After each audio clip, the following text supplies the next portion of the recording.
और ये बच्चे थोड़ा सा आपके ऊपर ज्यादा ट्रस्ट करेंगे, तो प्लीज गाइड, है ना, इट्स माय रिक्वेस्ट। जी सर।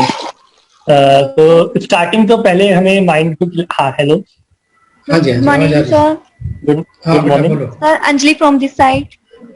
या बताइए अंजलि। सर, पाथफाइंडर बुक जो है वो सफिशिएंट है इस एग्जाम के लिए? देखिए कुछ भी Pathfinder and there sufficient mock नहीं, टेस्ट। सफिशिएंट कुछ भी नहीं होता है ma'am. Syllabus is very vast. हम ये नहीं कहेंगे कि इतना ही सफिशिएंट है, इतना ही सफिशिएंट है। ये आपकी नॉलेज है, आपका अटेनमेंट है, लेकिन हाँ हम ये कहेंगे कि जैसे सारी चीजों को आपको मेहनत करनी पड़ेगी। ये नहीं है कि केवल आप इसी के भरोसे बैठ के हो जाए। क्या पाथफाइंडर जितने बच्चे आते हैं सबका सिलेक्शन ही हो जाता है क्या? बताइए। ऐसे हो तो पाथफाइंडर में मेरे ख्याल 300 बच्चे हर बार एडमिशन लेते हैं, 300 बच्चे उनके निकलते हैं, 300 तो ऑल ओवर इंडिया से निकलते हैं। तो सिलेक्शन आपकी भी चॉइस होगी कि कैसे आपने मेहनत किया है। हो सकता है वहां के जेएनयू के बच्चे आते हैं, हैदराबाद यूनिवर्सिटी बहुत अच्छी यूनिवर्सिटी है, वहां के भी बच्चे आएंगे। तो कुछ कैलिबर बच्चों का होता है, कुछ कैलिबर भी होता है फैकल्टी का, होता है टीचर का, होता है कौन कितनी मेहनत कर पाता है, और ये सब भी चीजें होती है। तो ये तो कहना काफी गलत होगा कि केवल एक ही बुक सफिशिएंट होगी। जो बुक्स हैं वो लेनिंजर देखिए, गिलबर्ट देखिए, ये बुक्स होंगी जो मतलब स्ट्रॉन्ग सिलेक्शन बुक्स है कराएंगे, जिनसे सिलेबस बिल्कुल। पढ़ाया जाएगा। Yes, sir. ये एक्सेप्टेड है। Yes, sir. So one thing more that sir. Pathfinder is for basic only. हाँ Pathfinder is for basic only. अगर जो आपका basic नहीं clear है, then आप go with Pathfinder. Otherwise, there is a lots of book, standard book, Leninger है, Cooper है, Logic है, तो वो सब इतने सारे बुक है, तो आप क्या क्या चीज पढ़ोगे?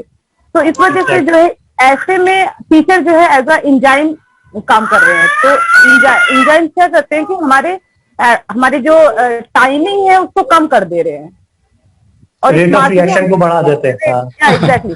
तो हाँ, तो टीचर वो एक्ट एज अ इंजाइन। तो ये मुझे तो लगता है कि बिना टाइम वेस्ट किए एक एक दिन भी बहुत ज्यादा इम्पोर्टेंट है। एग्जैक्टली, एक एक मिनट बहुत कीमती है। एक एक मिनट भी बहुत इम्पोर्टेंट, इसलिए क्योंकि कंपटीशन बहुत ज्यादा बढ़ गया और बिकॉज ऑफ पैंडेमिक तो ये तो और भी ज्यादा बढ़ गया, डबल हो गया ना। हाँ, 6 महीने में जो एग्जाम होता था 1 ईयर में हो रहा है। तो जो 6 लाख बच्चे बैठते थे 6 मंथ में, अभी 12 लाख बैठ रहे हैं। ये हालत है। हाँ। तो 11,000 सीट है टोटल 11,000 है जेआरएफ एलएस मिला के। तो एलएस का आप 50% कट ऑफ कर लीजिए तो आपके पास 6,000 सीट बचती है जेआरएफ की। 6,000 में सोचिए कि कितनी सारे कोचिंग्स हैं, है ना, जो बच्चे 5-5, 6-6 बार दे रहे हैं एग्जाम।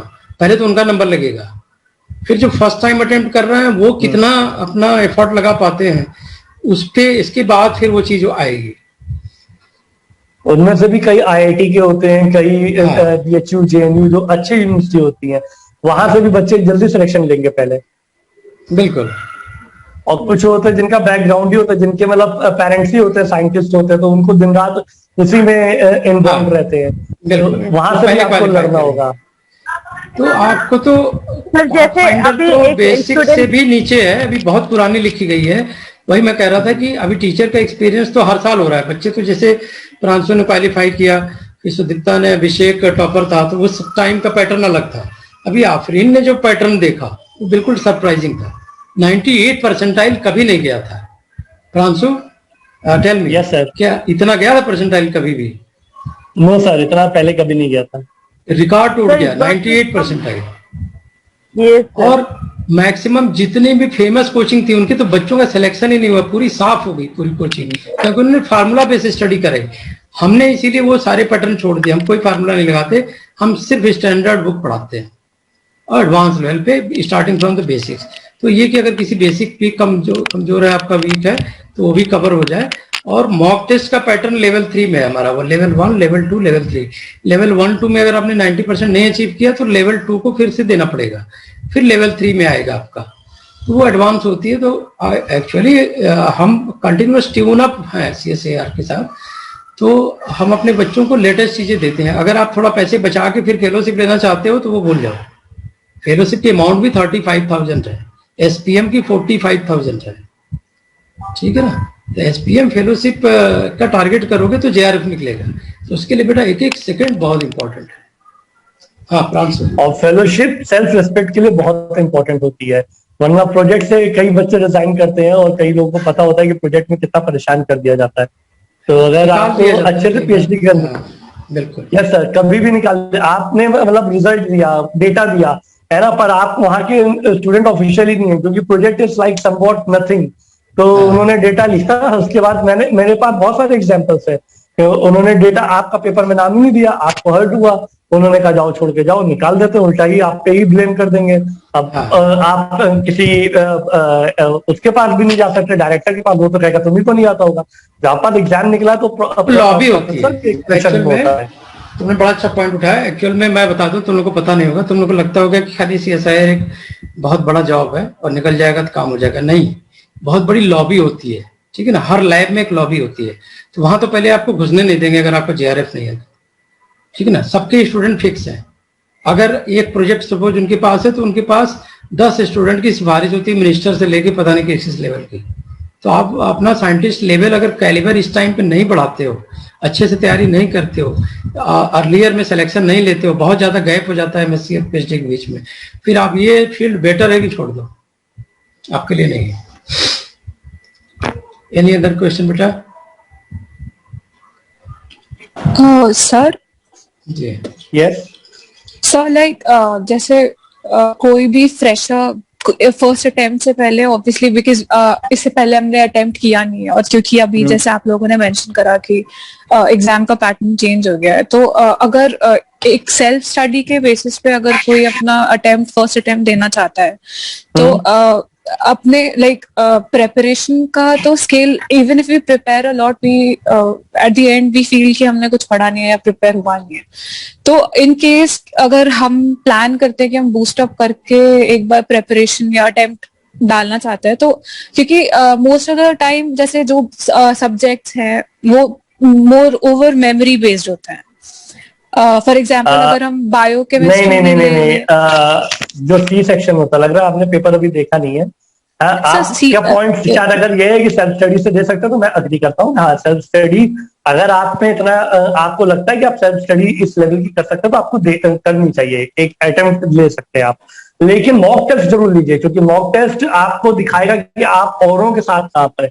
प्रिपरेशन अगर आपको सेल्फ स्टडी करनी है और आपको लगता है आप काफी ज्यादा एंथुसियास्टिक है, तो आप ट्राई कर सकते हैं। लेकिन सबसे बड़ी बात यह है कि मॉक टेस्ट आपको बताएगा आप कहां पर स्टैंड कर रहे हैं।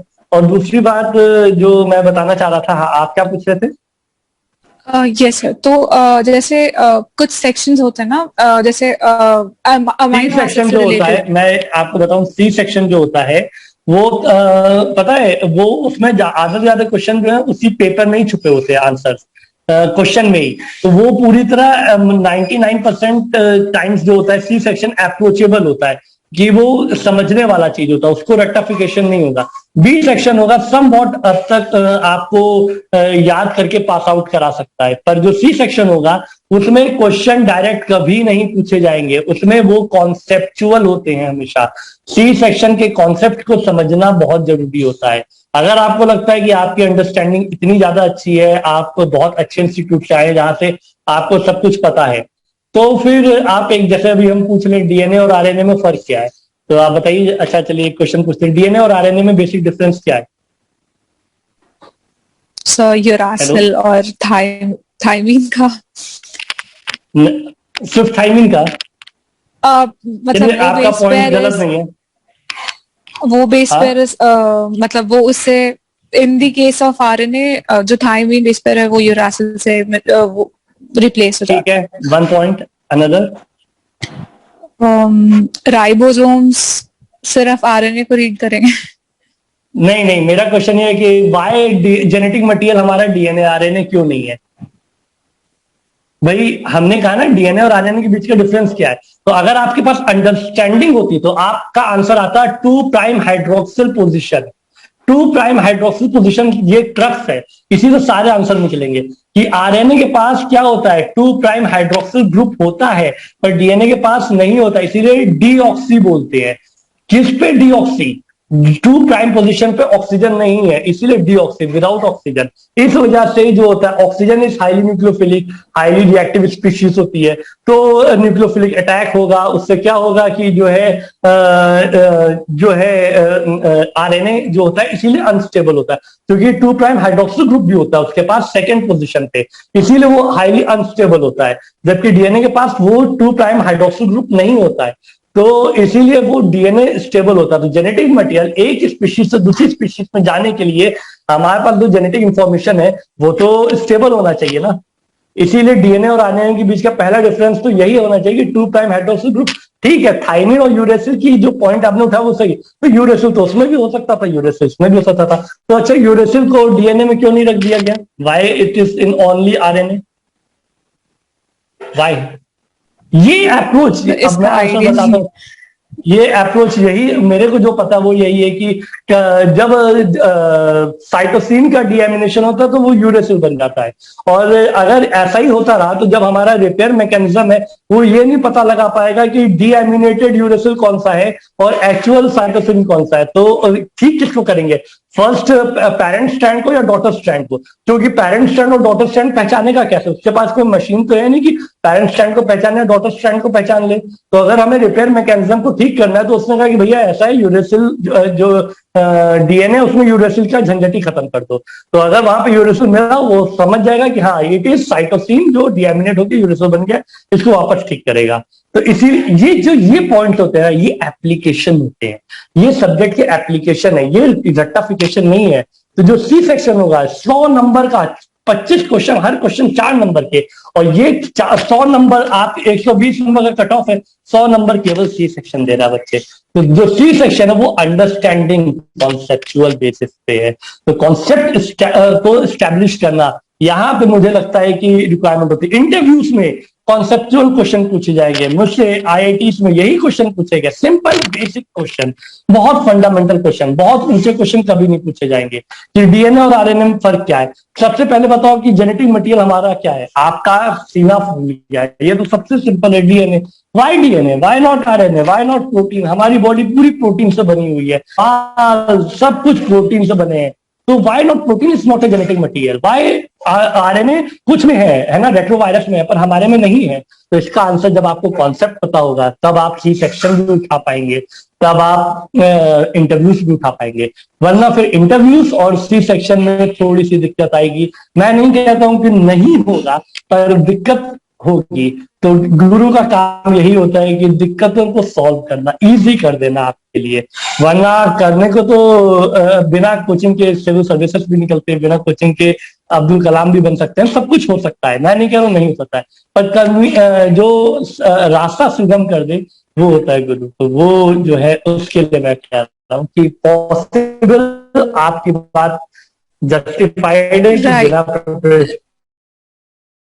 सर आई अग्री, पर जैसे मतलब आपने अभी ये कुछ बेसिक क्वेश्चन, मतलब व्हाई नॉट आरएनए प्रोटीन सिर्फ डीएनए, तो सर क्योंकि मोस्ट ऑफ द टाइम्स हम स्कूल में या कॉलेजेस में भी जब हमारी क्लासेस हो रही होती हैं तो एक प्री मेंटालिटी भी है कि स्टूडेंट्स को इतना तो आता होगा तो हमने यहाँ से शुरू करना, और नॉट द बेसिक।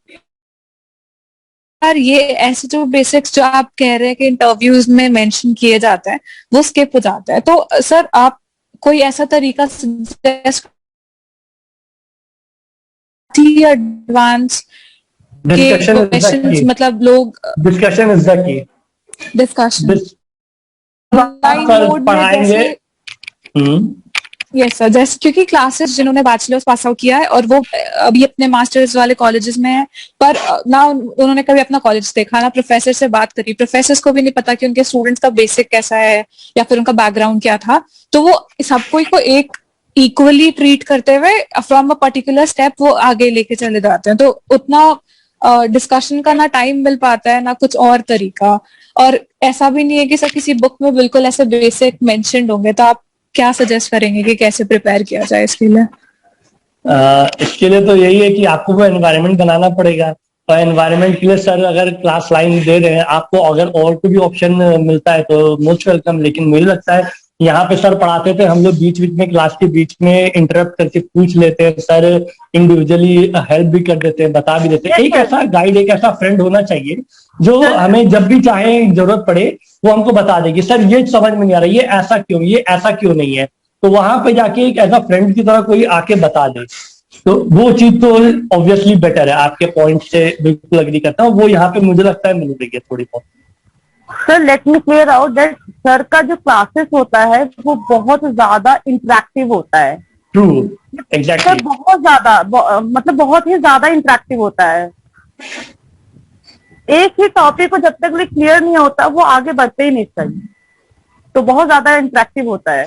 तो जो जैसे स्टूडेंट जैसे मैम पूछ रही हैं, तो हाँ, तो अब मैम आप बिल्कुल एकदम आपको इंटरेक्टिव क्लास ही मिलेगा। हम लोग जो है बहुत इंटरेक्शन करते, सर से डिस्कशन करते रहते हैं कि सर ऐसे हुआ। इवन हम लोग बहुत बेसिक क्वेश्चन पूछते, सर कहते ये भी नहीं पता, जैसे हम लोग पूछते थे तब जब, तो ये सब था। इवन जब टेक्निक्स पढ़ाएंगे तो ये टेक्निक्स हम लोग को लैब में काम आती हैं कि एचडीएस क्यों यूज किया गया, क्यों प्रोटीन नेगेटिव टू पॉजिटिव लगाएंगे या पॉजिटिव टू नेगेटिव लगाएंगे, किस साइड भागेगा, ये सारी बेसिक्स जो होती है ना, अगर वहां पे आप गलती करेंगे तो प्रोफेसर डांटेगा और किससे पूछेंगे, हर कोई यही कह देगा कि तुम तो पढ़ के आए हो, तुम तो ये करके आओ, वो करके आओ। तो जब आपको वहां पे अपना कॉन्सेप्ट पता होगा, और कई बार होता है हम लोग वहां पे फंसते हैं, है ना, कि रिजल्ट नहीं आ रहा है, तो आप जो है ट्रबल शूट कर पाएंगे। तो उस चीज की प्रिपरेशन यहाँ पर होना अभी के लिए बहुत जरूरी है। ये गोल्डन पीरियड का अगर आपने इस्तेमाल नहीं किया और सीधा लैब पहुंच गए तो वहां से बेइज्जती होकर निकाले जाएंगे। इससे अच्छा है कि अभी से यहाँ पे जो है, हाँ, फुल्ली इंटरेक्टिव क्लास होती है, बिल्कुल सही बात है।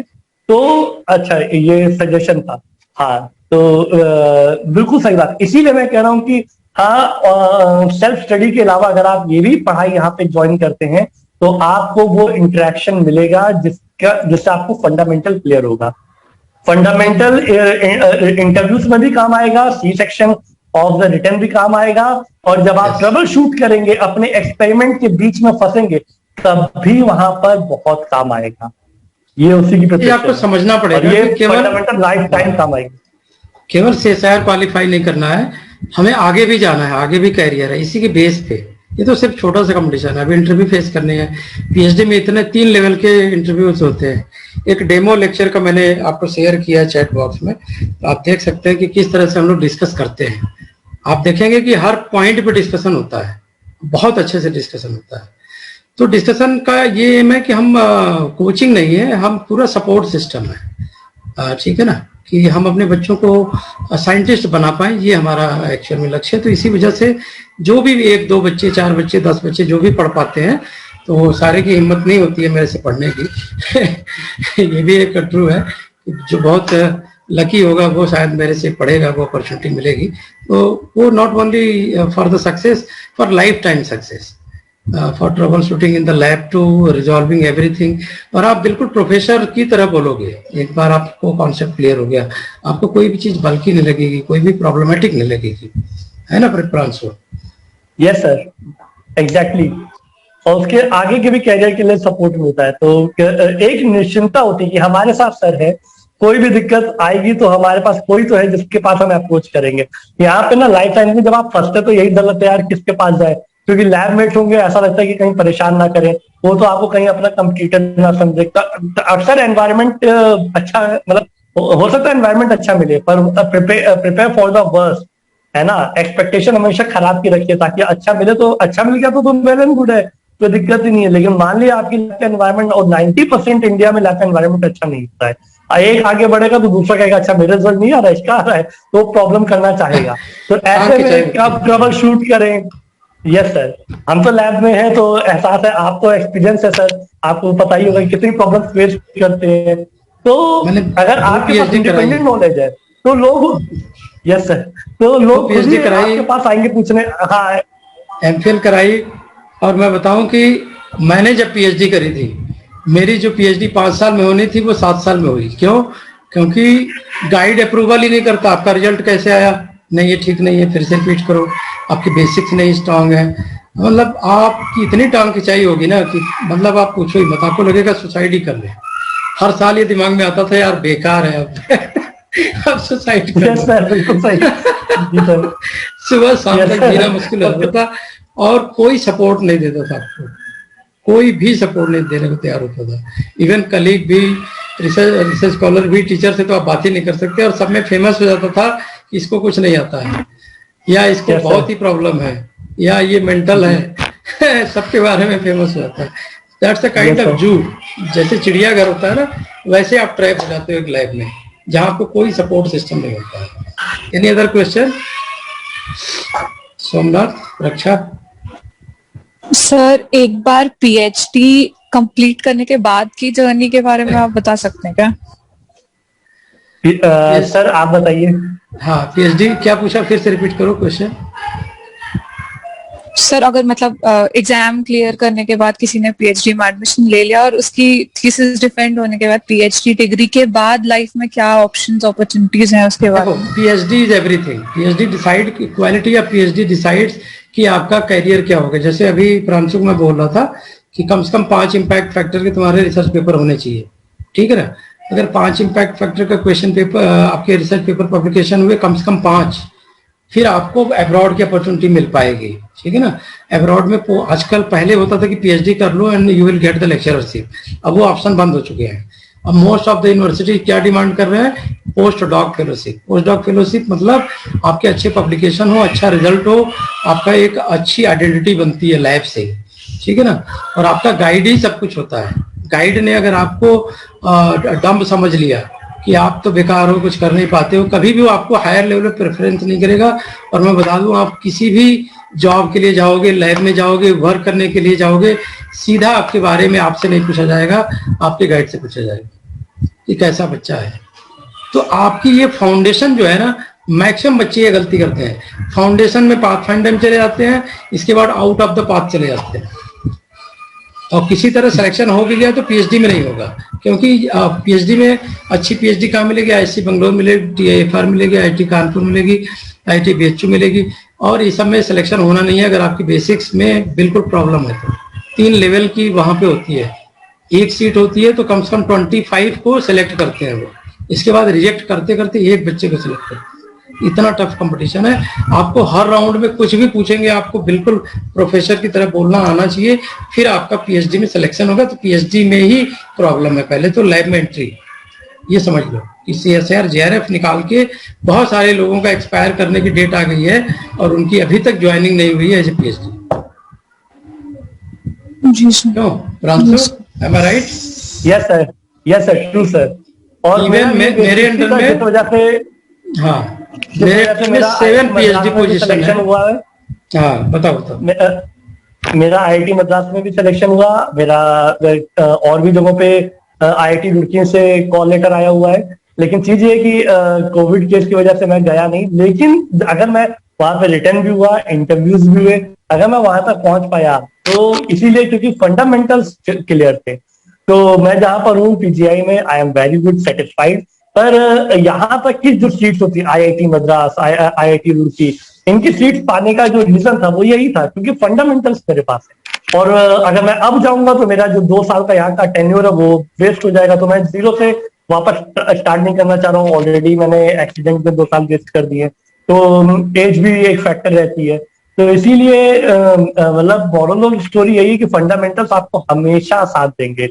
इंटरव्यूज में तो बहुत ज्यादा, और आगे लैब में भी, अगेन लैब में एंट्री हो गई, उसके बाद वहां सर्वाइवल, केवल एंट्री होना ही काफी नहीं है ना, आपको रिजल्ट दिखाना। और रिजल्ट ऐसा नहीं कि 5 साल में आपके किस्मत हमेशा ही साथ दे, कभी तो फंसेंगे, कभी सेल्स नहीं रिवाइव हो रही है, लॉकडाउन लग गया, अब सेल्स अंदर चली गई, अब रिवाइव नहीं हो रही है, अब लोग परेशान हो रहे हैं, भाई क्या हो रहा, मेरी सेल्स आ गई, कैसे आई, हम नहीं बता रहे कैसे आई, तो क्योंकि फिर वो हम ही को काटेंगे। तो क्या करते हैं, तो सेल्स लिया, उनको हल्के से गर्म पानी में डाल के, ताकि हमें क्रिस्टल नहीं बनने देना, तुरंत आके उनको सीड कर दिया, है ना। अब लोग क्या कर रहे हैं कि धीमे धीमे सेल ला रहे, उसको फॉ करने के लिए हाथ से रब कर रहे। नहीं, वाटर बाथ लीजिए, वाटर बाथ नहीं है तो अवन में डाल के पानी को हल्का सा गर्म करके उसमें थोड़ी देर के लिए सेल लाइए, जैसे ही वो थॉ हो जाए तुरंत का तुरंत आप उसमें फ्लास्क में डाल दीजिए। तो ये जो चीजें होती हैं एक्सपीरियंस से आती हैं, ये आप जब फेल होंगे ना उससे सीखेंगे। तो और तब तक डांट इतनी खा जाएंगे कि आपकी इमेज हो जाएगी खराब। तो इससे अच्छा है कि वो भी चीजें हम लोग यहाँ पे हेल्प कर सकते हैं। बिल्कुल। सर है, सर ने इतना ज्यादा काम किया है BHU IIT से, तो अगर उन्होंने वो चीजें फेस की हुई हैं, हम लोगों ने वो चीजें फेस की हैं, तो और कई बार है कि कुछ सीनियर्स बताते हैं, कभी नहीं भी बता पाते हैं। तो जहाँ फर्स्ट हम तो सर के पास आए थे, कई बार मिलने भी आए थे, एक बार आपको याद होगा CMAP पे। CMAP में तो ये सब चीजें डिस्कस करते हैं हम लोग कि कैसे क्या करें सर, क्या होगा, क्या क्या नहीं होगा। तो वो चीजें लिख के ले जाते हैं कि कैसे बचें, कैसे इन चीजों से, प्रॉब्लम से बचें। तो वो फिर लैब काम करने लगती है। अब मेरे पास है और उनके पास नहीं है, वो सेल्स चल रही है। इवन ये सर एक गाइडेंस की तो जरूरत पड़ती है। हाँ, गाइडेंस की हमेशा बेटा जरूरत पड़ेगी। इवन प्रांसो को जो मैं बता रहा था 5 इम्पैक्ट फैक्टर का, तो वो मैंने खुद पब्लिश किया है, ऐसा नहीं मैं उसको खाली बता रहा था। अभी स्प्रिंगर नेचर में मेरे 3-4 पेपर है, आप सर्च करके देख लो, ठीक है ना। तो दिल्ली यूनिवर्सिटी में मैंने भी इंटरव्यू दिया था, तो पॉलिटिकल रीजन था, किसी की रिकमेंडेशन थी, तो मेरा नहीं हुआ। JNU में टॉपर रहा हूँ, गोल्ड मेडलिस्ट हूँ BHU का, काफी चीजें हैं, लेकिन फिर भी मैं गवर्नमेंट जॉब में नहीं हूँ, प्राइवेट जॉब करता हूँ। तो एज ए डायरेक्टर रिसर्च संत भाग सिंह में काम किया मैंने, काफी रिसर्च का काम किया, मोर देन 100 पेपर है, 4 इंटरनेशनल बुक्स हैं। तो ये बेटा ये फाउंडेशन बहुत इंपॉर्टेंट होती है। और हमारे जो प्रोफेसर BHU के थे, उन्होंने इतनी बढ़िया फाउंडेशन डाली थी कि हमने तो खुद से निकाला था JRF, लेकिन आज का पैटर्न नहीं था वो। उस टाइम पे बेसिक क्वेश्चन आते थे। आज का पैटर्न इतना ज्यादा एनालिटिकल है कि अगर आप डेप्थ में नहीं जाते हो तो बिल्कुल मतलब JRF के बारे में तो भूल लो। इवन आपको काफी अटेम्प्ट लगाने पड़ेंगे, तब जाके कहीं JRF निकलेगा। तो टाइम इज मनी। टाइम जितना बचा के जितना जल्दी क्वालिफाई कर लोगे, और 6 मंथ की पॉलिश के बाद जो प्रिपरेशन हम कराते हैं रिगोरस, थोड़ा सा हार्ड होता है ना, कि प्रेशर होता है आपके ऊपर कि टेस्ट है, आपको रिवीजन करना है, सारे कुछ करने हैं, बट वो फिर असाइन करके आप निकलते हैं। और अभी भी देखिए SPM के लिए आफरीन तैयारी कर रही है, और बहुत सारे बच्चे SPM बैच ही हम स्टार्ट कर रहे हैं उन बच्चों के लिए जिनका NTA स्कोर मोर देन 74% रहा है लास्ट टाइम।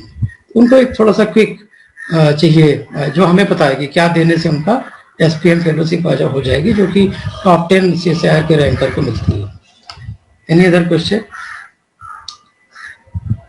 तो वाइब आउट करें सोमनाथ रक्षा। इसी डिस्कशन के साथ अगर कोई क्वेश्चन है तो you can send me message. Always meritlifesciences.com is open. You can search my name and you can find my number on the Facebook.